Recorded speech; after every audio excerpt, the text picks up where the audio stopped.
We're back to discuss The Brothers Grimsby, and if you saw our review, we enjoyed it. We know there's going to be people that are grossed out by it or don't care for it or, aren't into that kind of comedy. I don't know why you would go to a Sacha Baron Cohen movie and expect something other than this. But I thought it was really solid. It's this and The Dictator, I think, are the only scripted comedies that he's done. And this one, I think, is better than The Dictator. It doesn't quite rely so much on a gimmick, throughout the whole thing. It's like they're spies, but that can go so many different directions that they have a little bit more room to play with. Obviously, people are going to walk out remembering the more outrageous stuff that happens in it. But, I thought it was actually... I was really impressed by the fact that I've seen the PG-rated trailer, I've seen the Red Band trailer, and they don't ruin very much of the movie at all. They don't ruin. Yeah, it surprised me. They don't tell you all the jokes. Some of the much better gags I didn't even see in the trailer. Yeah, and the ones that were in the trailer were just very small parts of the movie. Yeah, well, I expected the whole thing about him discovering how guilt-free guns are to be a huge part of the second half of the movie. And they reference it a couple of times, but it's not they don't beat you over the head with it. They got plenty of more material to work with. So yeah, I thought it was really well done. I thought that the casting was fine. It was interesting to watch a movie that's kind of the same sort of idea as something like Zoolander 2, but without this giant all-star cast everywhere. Both movies have Penelope Cruz in the same role, but you didn't have a ton of cameos. It felt like a very small British production instead of this massive Sacha Baron Cohen calls all of his friends to be in it. They had the pirate guy from Captain Phillips. That was the only guy that I noticed as a cameo. I didn't even know he was. Yeah. Huh. So when I first saw the trailers, I was afraid that it was going to be the movie where one's a super spy and the other one is just completely worthless. But it's not. Sacha Baron Cohen's character is not completely worthless. He actually is pretty useful in various different situations.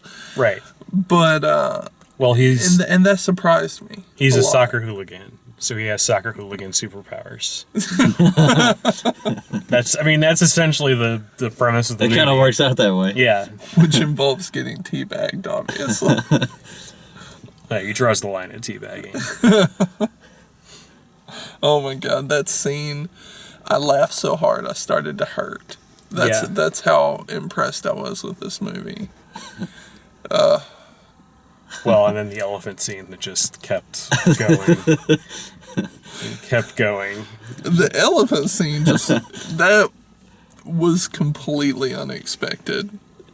It kind of reminded me in a roundabout way of Ace Ventura when they hide in the rhino.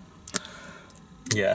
The way they mixed that in with the natural footage, though, that was priceless. Yeah. Oh, yeah, the introduction to Sacha Baron Cohen's character's family, when he's they're watching Breaking Bad, that's enough chemistry. Now switch over to National Geographic and have biology. Well, and the baby was watching the South Park movie. Yeah. But you knew, right out of the gate how this movie was going to be on the raunch factor when it just shows them, buying a bed. And oh yeah, you're just oh my god, this is gonna get so much worse. Yeah, they barely use Rebel Wilson too. Well, they don't use a lot of people. It really stays focused on the brothers. They have Ian McShane, and he's just there in the background. Bori Sibade? Sure. Yeah. She's a maid for a 5-minute scene, if that. Yeah, and that's what I mean.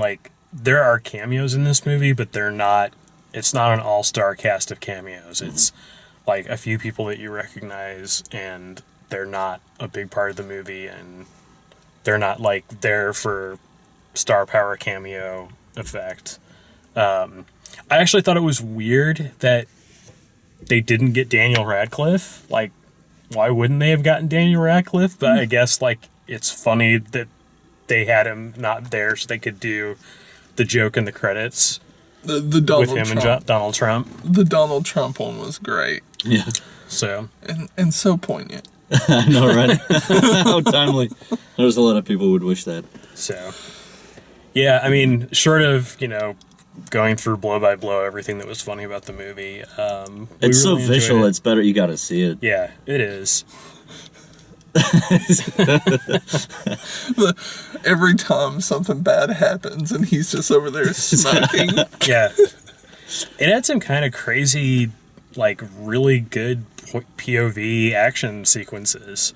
Like, once or twice in the movie that, like, popped up and, like, somebody was, like, getting their POV action Yeah, thing on. it made me have hope for that Hardcore Henry movie, because I didn't get too, like, as fast as it was cutting, I didn't get like motion sickness or anything. Yeah. So We'll see. Anyway, that's the Brothers Grimsby. If you like the way we do these, please like the video, subscribe, check out all the written and video reviews at dalemaxfield.com, and thanks for watching.